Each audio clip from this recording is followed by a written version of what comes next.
안녕하세요. 참 있을 때 잘해야 한다는 그 말이 가슴에 사무치네요. 저는 지방에 살고 있는 두 아이의 엄마입니다. 오늘 사연을 보낼 이야기는 저희 부모님에 대한 이야기입니다. 정확히는 얼마 전에 세상을 떠나신 저희 친정아빠에 대한 이야기예요.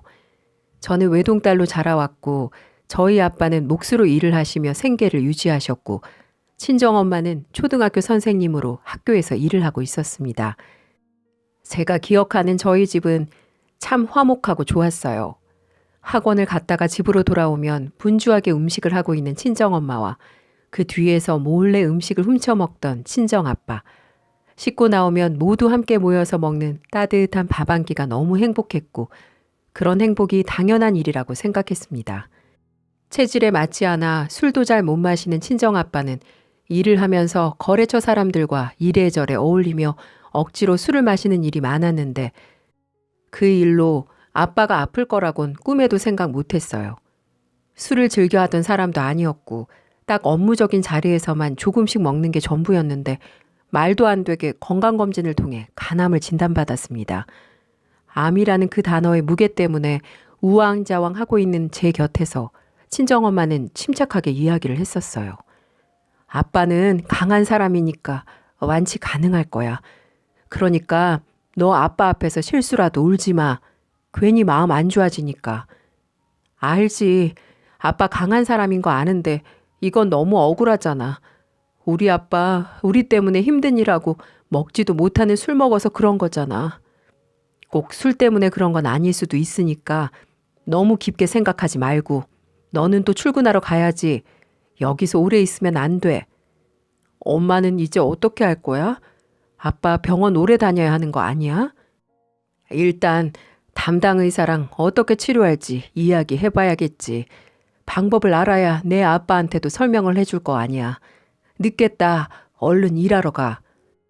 당시 저는 결혼을 하고 얼마 지나지 않아 첫 아이를 임신하고 있는 시점이었고 임신 초기라 직장을 다니고 있었기 때문에 대부분의 간호를 친정엄마에게 맡길 수밖에 없었어요. 친정엄마는 간호에 엄청 적극적이었습니다.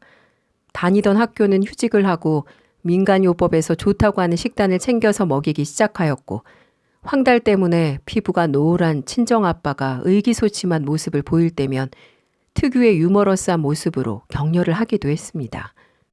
남편과 함께 집으로 병문안을 갔을 때에도 저희 친정아빠는 사위에게 이런 모습을 보이고 싶지 않다고 하며 저희 부부를 꺼려했었어요. 괜히 온몸이 노랗게 변한 모습을 보이면 저희가 더 걱정을 할까봐 그랬겠죠. 친정엄마는 이불을 머리 끝까지 덮고 있는 친정아빠를 보고는 소리가 나게 푸하하 웃더니 양손으로 있는 힘껏 이불을 집어당겨 버렸습니다. 어리둥절한 모습으로 친정아빠는 저와 남편을 마주하게 되었어요. 아이고 이 양반아, 그래도 사위가 왔는데 어떻게 얼굴도 안 비추려고 그래? 이런 거 봐봤자 애들한테 좋을 거 하나 없어. 좋을 거 없다고 시간 내서 온 애들을 안 봐? 얘들아, 앞으로 병문안 올 때 귤 같은 건 절대로 안 사와도 된다. 이 양반 얼굴 한번 봐봐. 노란 게 꼭 잘 익은 귤 같지? 너희 온다고 미리 귤 준비해 둔 거야. 그렇게 심각하게 앉아있지 말고 앉아. 이 사람이 너희 오니까 부끄러워서 그런가 보다. 어서 앉아, 앉아. 저희를 보기 민망한지 몇 번이나 얼굴을 숨기던 친정아빠도 이런 상황이 몇 번 반복되고 나니 저희가 병문안을 가도 자연스럽게 받아들이기 시작했습니다. 첫 아이를 낳고 둘째를 낳기까지 친정아빠는 5년이나 투병 생활을 하셨고 친정엄마도 간호를 하느라 시간이 지날수록 너무 지치기 시작했습니다. 저도 엄마이자 한 남자의 배우자로서 같은 상황이 되었을 때 친정엄마만큼 잘 해낼 수 있을지 자신이 없을 정도로 그 부분 하나는 인정을 하고 있었고 그게 참사랑이라 생각했습니다. 그렇게 길고 긴 5년이라는 투병 생활이 친정아빠가 돌아가시게 되면서 끝이 났습니다. 우리 가정의 정신적인 기둥이자 가장이셨던 아빠는 그렇게 저희를 떠나고 말았어요. 하지만 아버지 마지막 돌아가실 때 저희 가족은 다들 울지 않고 웃으며 아빠를 보내드렸습니다. 5년 정도 투병 생활을 하면서 어느 정도 예상을 하고 있었던 이유도 있기도 했지만 마지막 가시는 길 되도록 좋은 모습으로 보내드리고 싶었어요. 전 아빠의 손을 꼭 잡으며 숨이 가빠 힘들어하시는 아빠를 보며 사랑한다고, 아빠 딸로 태어나게 해줘서 감사드린다고 말을 하며 마지막 배웅을 해드렸습니다. 하지만 아빠가 정말 숨을 거두자 절대 울지 않겠다는 다짐과는 달리 그제서야 실감이 나 얼마나 울었는지 모릅니다. 그 후 아버지 장례식을 치러드리고 두어 달 정도 지났을 무렵이었어요. 혼자 지내기 적적할 것 같아 저희는 주말마다 친정엄마네 집에 가서 시간을 보내고 있었는데 그날은 사뭇 진지한 표정으로 저에게 따로 이야기를 하자고 하더라고요. 저는 남편에게 아이들을 잠시 봐달라고 이야기를 하고 친정엄마를 따라 안방으로 들어갔고 거기서 말도 안 되는 이야기를 듣게 되었습니다. 딸, 엄마도 이제 엄마 인생 좀 살아보고 싶어. 그래서 재혼을 할까 하는데 우리 딸은 엄마 이해해 줄 수 있지? 갑자기 무슨 재혼이야? 진심으로 하는 말이야? 그래, 아빠가 그렇게 가고 나서 나도 안 아픈 곳이 없을 정도로 몸도 안 좋고 앞으로 몇십 년을 혼자 살려니 막막해. 좋은 사람이니까 걱정할 것도 없어. 다른 사람은 몰라도 우리 딸은 엄마 이해해 줄 수 있잖아. 엄마가 재혼하는 걸 내가 뭐라고 하는 게 아니라 아빠가 돌아가신 지 3개월밖에 안 지났는데 지금 재혼을 한다는 건 너무 충동적인 것 같아. 그리고 만난 지 얼마나 됐다고 재혼 이야기가 나와? 2달 정도 만났고 소개로 만난 거라 믿을 수 있는 사람이야. 그 사람이 우리 딸이랑 사위 보고 싶어 하는데 같이 안 만나줄 거야? 100번 양보해서 엄마가 다른 남자 만나는 건 이해할 수 있어. 그래도 지금 시기에 재혼이 말이 돼? 그래서 너는 내가 재혼하는 거 반대라는 거지? 내가 너한테 의견을 구하는 것 같아? 그저 환영받는 재혼하고 싶어서 너한테 말한 것뿐이고 네가 그게 그렇게 정 싫다면 나 혼자서라도 하면 되는 거야. 다른 사람은 몰라도 어떻게 네가 나한테 이럴 수 있는지 이해가 안 되네. 매번 손이 부르트도록 물에 손 담그고 병원비 좀 벌어보겠다고 이 나이에 아르바이트나 하고 그게 어디 쉬운 것 같아? 그 인간 죽고 나서 어디 돈이라도 한 푼 나온 줄 아니? 딸랑 이 집 하나 남기고 갔는데 이것도 병원비 정산하고 뭐 남는 게 있을 것 같아? 그 인간이 그런 거야. 내가 100번 애써서 해주면 뭐하니? 이렇게 뒤통수를 치는데. 엄마, 지금 너무 흥분했어. 아빠도 병원에 있다 보니 실수로 그랬겠지. 됐어. 나 정말 서운하다. 자식이라고 하나 있는 게 힘들 때 도움은 못 될 망정. 네가 준 그 돈들 내가 한 푼이라도 썼을 것 같니? 돈만 보태면 땡이야? 그 돈 줄 테니까 너 나가고 우리 앞으로 보는 일 없도록 하자. 그런 말이 아니라니까. 나는 그냥 너무 급한 것 같다는 말을 하는 거야. 사실 친정엄마가 한 말이 틀린 말은 없었습니다. 저는 집에서 애들 본다고 병원에 매일같이 가진 못했고 그때그때 돈 들어갈 부분이 많다 보니 금전적으로 도움을 드리기는 했지만 실제로 매일같이 붙어서 친정엄마처럼 간호를 하지 못했으니 자식이라고 하더라도 큰 소리를 낼 입장은 아니었다고 생각합니다. 서럽다고 하며 눈물을 흘리는 친정엄마를 보고 있으니 그동안 많이 힘드셨을 친정엄마의 곁에 저보다도 좋은 분이 곁에 있어주는 게 더 나을 수도 있을 것 같다는 생각을 했습니다. 저도 가정이 있고 나이가 어리지 않다 보니 친정엄마의 재혼에도 새아빠라는 생각보다는 함께 사는 동거인이라는 생각이 많이 들었고 새아버지도 저에게 그런 부분을 강요하지는 않았어요. 재혼을 하면서 친정엄마는 새아버지네 집으로 들어가서 살게 되었고 저희 가족이 함께 지내던 집은 텅텅 비어있게 되었죠. 그제야 미루고 미루던 친정아빠의 유품을 정리해야겠다는 생각을 했습니다. 친정아빠가 돌아가시고 나서 친정엄마는 짐들을 싹 다 태워버리자고 이야기를 했지만 저는 그때는 아직 보낼 준비가 되지 않아서 내가 나중에 알아서 정리한다고 했었는데 이제는 시간이 얼마 남지 않을 것 같아 그날 정리하기로 했습니다.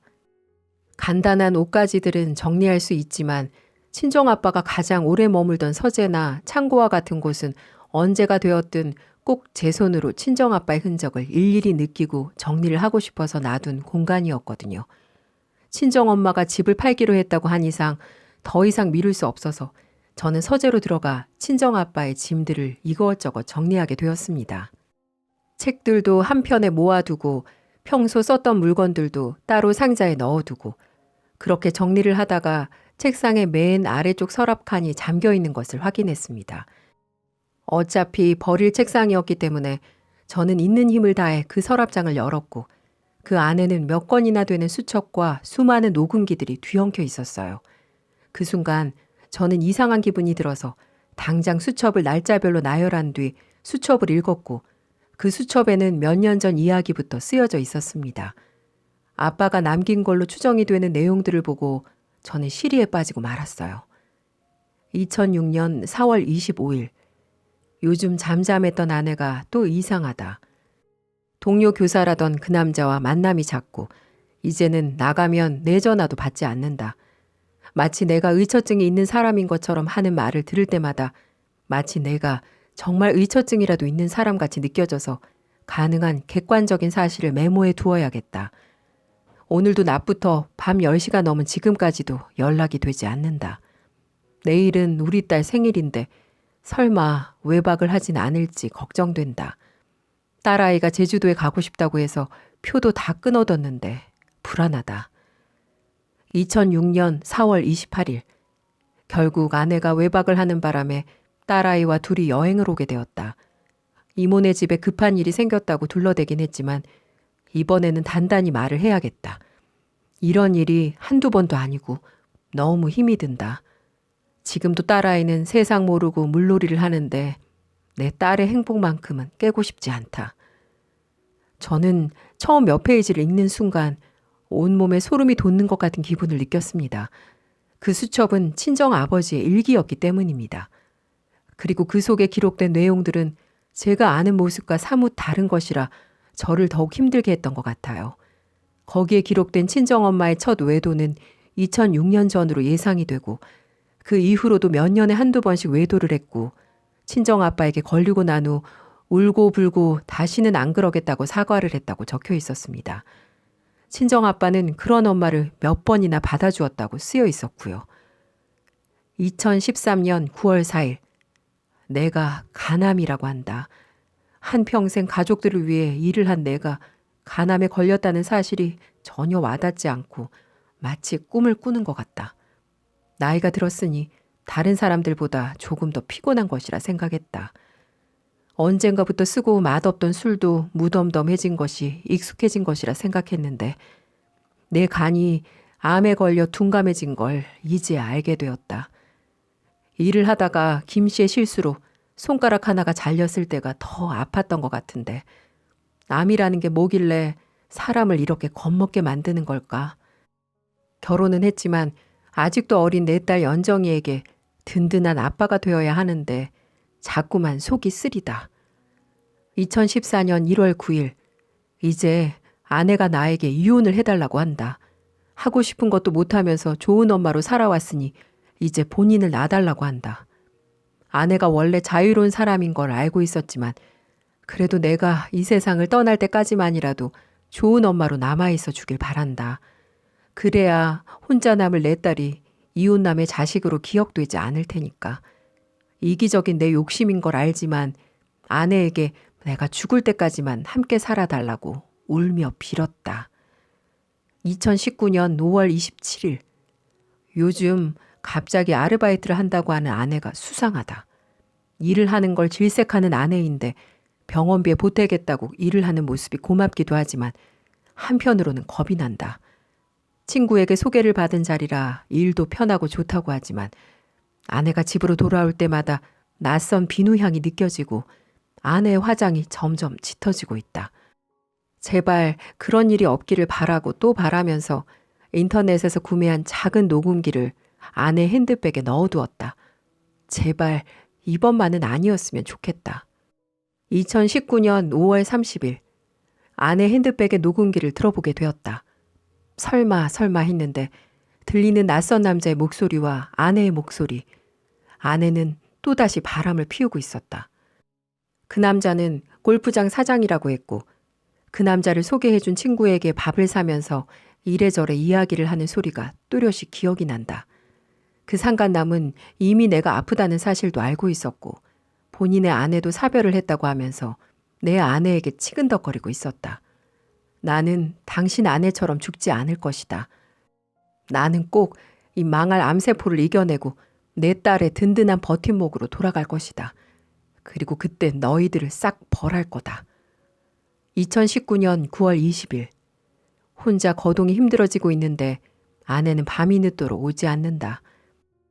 아내가 바람을 피우고 있다는 사실을 내가 알고 있다는 걸 알아챈 것 같다. 아내는 이제 내가 죽기를 바라고 있는 사람 같다. 이번 주에는 내 딸이 집에 오기로 했다. 아픈 모습을 보일 수 없어서 남아있던 찬밥을 우걱우걱 먹었다. 너무 배가 고프고 몸이 힘들고 무겁다. 차라리 병원에 입원을 해서 있는다면 아내가 조금이라도 날 봐줄까? 안방에 걸려있는 우리 가족의 행복했던 모습이 너무 아득하게 느껴진다. 나에게 저런 시간이 있기는 했던 걸까? 혹시 그 시절이 꿈이었던 건 아니었을까? 어디서부터 잘못된 건지 모르겠다. 2019년 10월 2일. 내일이면 병원에 가야 한다. 내가 살아서 돌아올 수 있을지 알 수 없다. 혹시나 내 딸에게 피해가 갈까 봐서 결국 아무것도 할 수 없다. 이런 무력한 나라도 내 딸은 이해해 줄까? 이제 그만 포기하고 싶다. 이번 항암 치료는 또 얼마나 아플까? 손주 녀석들이랑 같이 놀이공원도 가고 개울에 가서 물놀이도 하고 그래도 내가 죽을 때까지 아내는 곁에서 지금처럼 있어 주겠지? 우리 딸은 늘 우리 부부처럼 살고 싶다고 하지만 나는 그런 말을 들을 때마다 소름이 끼친다. 딸은 저런 엄마의 실체를 알까? 제발 못난 아빠보다 더 좋은 사람 만나 언제나 행복하게 살기를 바랄 뿐이다. 그리고 일기는 끝이 났습니다. 그리고 마지막 장에 빼곡히 적혀있던 글씨들은 제 이름과 살고 싶다는 말, 사랑한다는 말이었습니다. 친정아빠는 정말 간절히도 살고 싶었고 최선을 다한 인생이었다고 생각을 해요. 저는 그 자리에서 일기장을 안고 한참을 울 수밖에 없었습니다. 5년간 아픈 친정아빠를 간호하면서 희생적인 삶을 살고 있었다고 생각한 친정엄마의 착한 척 연기에 저는 진심으로 정이 떨어지는 것을 느꼈고 녹음기와 일기장을 갖고 집으로 돌아갔습니다. 집에서 며칠 밤을 새우도록 그 녹음기에 들어있던 녹음 파일을 전부 듣고 또 들었습니다. 상상 이상의 더럽고 추악한 모습에 저는 친정아빠를 대신해서 이 사실을 터뜨리기로 결심했습니다.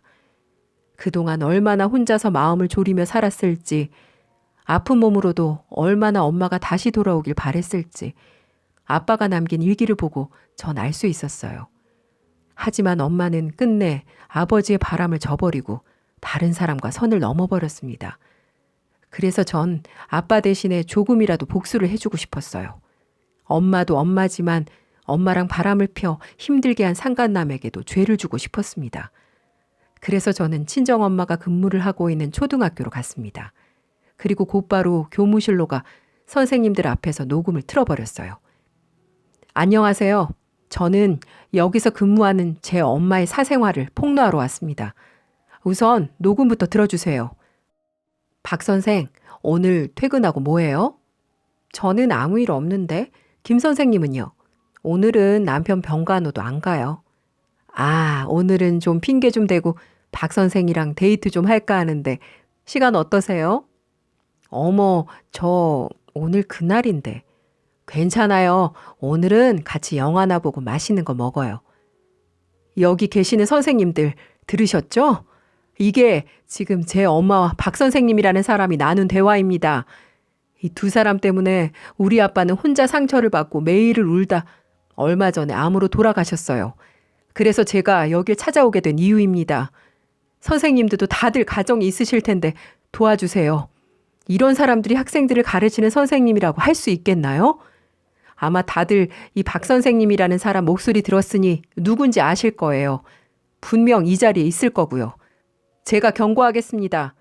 지금은 제가 선생님들에게만 이 녹음을 틀었지만 지금 당장 교직에서 내려오지 않는다면 이곳 학생들, 학부모들 그리고 교육청에까지 민원을 제기해서 제 있는 힘을 다해 응징해 드리겠습니다. 그렇게 저는 마지막 경고를 하고 교무실에서 나왔습니다. 그러자 엄마가 저를 붙잡으며 조용한 곳으로 끌고 가더군요. 너 이게 뭐 하는 짓이야? 이거 다 뭔데? 아주 나 죽는 꼴 보고 싶어서 한장했어? 엄마야말로 한장했어? 아빠한테 미안하지도 않아? 도대체 몇 년이나 이런 생활을 한 거야? 나는 엄마 잘 먹고 잘 사는 꼴 못 보겠어. 엄마는 우리 가족이었던 적이 없으니까. 아빠 일기장에 적혀 있더라. 엄마가 밥도 안 챙겨준 덕분에 차가운 밥을 우걱우걱 먹었다고. 살아보겠다고 그렇게 애쓰는 사람을 두고 어떻게 엄마 혼자 잘 먹고 잘 살겠다고 이럴 수 있어? 엄마는 내가 알던 사람이 아니야. 모든 게 가식이었어. 그러니 엄마도 각오해야 될 거야. 난 지금도 혼자 암투병 하면서 마음 졸이면서 혼자 감당해야 했던 아빠를 생각하면 가슴이 터져버릴 것 같아. 근데 엄마는 그 남자랑 침대에서 붙어 먹었겠지? 더러워. 전 제가 친정엄마에게 할 수 있는 가장 확실한 복수는 본인이 뿌린 것들을 거두는 것이라 생각했고 서서히 목을 조이기 시작했습니다. 친정엄마는 저에게 하루가 멀다 하고 전화와 문자를 했어요. 너 지금 나 죽이려는 거야? 너 정말 왜 그래? 빨리 이거 아니라고 사람들한테 설명해. 왜? 엄마가 다른 남자들 만나고 다닐 땐 이런 거 생각 못 했어? 아빠가 알고 있을 때 눈 감아줄 때 그만했었어야지. 이거 다 엄마가 뿌린 것들이잖아. 아, 남자가 너무 많아서 기억도 잘 안 나려나? 엄마한테는 내가 특별히 녹음기에 녹음된 파일들 다 넘길 테니 한 명씩 회상해봐. 아빠가 몇 년 동안 이거 녹음하면서 무슨 생각을 했을지 생각해 본 적 있어? 내가 그런 걸 왜 생각해? 그 인간 죽어서까지 나를 애먹이네. 내가 너희 아빠 만나고 너를 낳은 게 제일 후회가 된다. 엄마, 정말 안 되겠다. 아니, 이제 엄마라고 부르기도 싫어. 강희숙 씨. 그렇게 당신 멋대로 하고 싶었으면 결혼을 하지 말지 그랬어. 난 이제 엄마 없고 당신은 이제 자식 없는 거야. 앞으로 많이 고단할 텐데 혼자 잘해보시고 앞으로는 가정 있는 남자는 웬만하면 만나지 말고 다녀요. 우리 가정 망했다고 다른 가정까지 망칠 필요는 없잖아. 이번 기회에 똑똑히 배우고 똑바로 살아. 저는 전화를 끊고 친정엄마의 번호를 차단해버렸습니다. 가정이 있는 사람들끼리 만났으니 서로가 상간남이고 상간녀인데 상간남 소송을 할 수 있는 친정아빠가 돌아가신 마당에 친정엄마는 그저 유일무이한 상간녀가 되었죠. 그리고 결국 나이 처먹고 상간녀가 된 엄마는 다니던 학교에서도 파면됐습니다. 물론 상간남도 마찬가지고요. 제가 파면될 때까지 학교와 해당 교육청에 민원을 제기했거든요. 그리고 동료들과 학부모들 사이에도 이미 소문이 나서 어디서 얼굴도 못 내밀고 다니는 처지가 됐습니다. 결국 죄를 저지른 대가를 톡톡히 치르게 된 거죠. 그리고 전 엄마가 앞으로 아프거나 무슨 일이 있어도 냉정하게 끊을 겁니다. 물론 저보고 그래도 엄마인데 너무한 거 아니냐고 말을 하는 사람도 있을 거예요. 하지만 이 상황을 직접 겪어보신 분들이라면 제 마음을 조금이라도 이해해 주실 것 같네요. 엄마는 그 뒤로 다른 사람 폰으로 전화해서 울면서 사과를 하고 외롭다고 오열하셨지만 전 그때도 냉정하게 전화를 끊어버렸습니다. 보니 상간남하고도 헤어지신 것 같더군요. 추잡한 사람들끼리 만났으니 오래갈 일이 없었겠죠. 저를 낳아주시고 키워주신 엄마였지만 불쌍하게 돌아가신 아빠만 생각하면 마음이 찢어질 듯 아파요. 혼자서 얼마나 외로웠을까요? 자식에게 창피해서 엄마의 파렴치한 존재를 알리지 않고 혼자서 마음 졸이며 투병 생활한 거 생각하면 너무나 마음이 아팠습니다. 제가 저지른 일들이 친정아빠가 진작 하고 싶었던 게 이런 모습이었겠죠? 몇십 년이 넘는 세월 동안 계속 다른 남자를 만나고 다니는 친정엄마를 보고 무슨 생각을 하셨을까요? 저는 감히 상상도 할 수 없는 마음일 것 같아요. 사실 저희 친정아빠는 부모님께서 일찍 돌아가셔서 친정엄마와 결혼을 할 당시에 외가댁에서 반대가 심했다고 들었습니다. 번듯한 직장도 아닌 몫으로 일을 하는 부모가 없는 자식을 누가 환영을 하겠어요. 그래서 친정아빠는 늘 외가댁에 가면 죄인이었고 집에서조차 잘못한 일이 아니라도 미안하다는 말을 달고 눈칫밥을 먹으며 살았어요. 그저 친정아빠가 성격이 좋아서 하하호호 하는 줄 알았는데 그 모습들이 그저 눈치를 보는 모습들이었네요. 저는 바보같이 친정아빠가 돌아가시고 나서야 제대로 저희 가족을 돌아볼 수 있게 되었습니다. 친정아빠의 일기장을 발견한 이후 저는 틈날 때마다 친정아빠가 잠들어 있는 곳으로 가 이런저런 이야기를 하곤 합니다. 투병 생활을 하는 긴 시간 동안 마음대로 다니지도 먹지도 못했을 모습이 눈에 아른거려서 매일같이 저녁 안주와 콜라를 사서 이야기를 하다가 와요. 친정아빠가 간암에 걸린 건 술 때문이 아니라 바람을 달고 사는 친정엄마 때문에 속이 썩어서 그런 건 아닐까 하는 생각이 듭니다. 친정엄마를 폭삭 망하게 한 사실을 친정아빠가 알고 나서 하늘에서는 두 다리 쭉 뻗고 지내셨으면 좋겠습니다. 아빠, 하늘에서는 아무 걱정 말고 미련한 엄마 생각도 하지 마시고 하늘에서 행복하게 지내세요. 저도 항상 저희를 위해서 열심히 산 아빠 생각하며 열심히 살아갈게요. 지켜봐 주세요. 아빠, 사랑해요.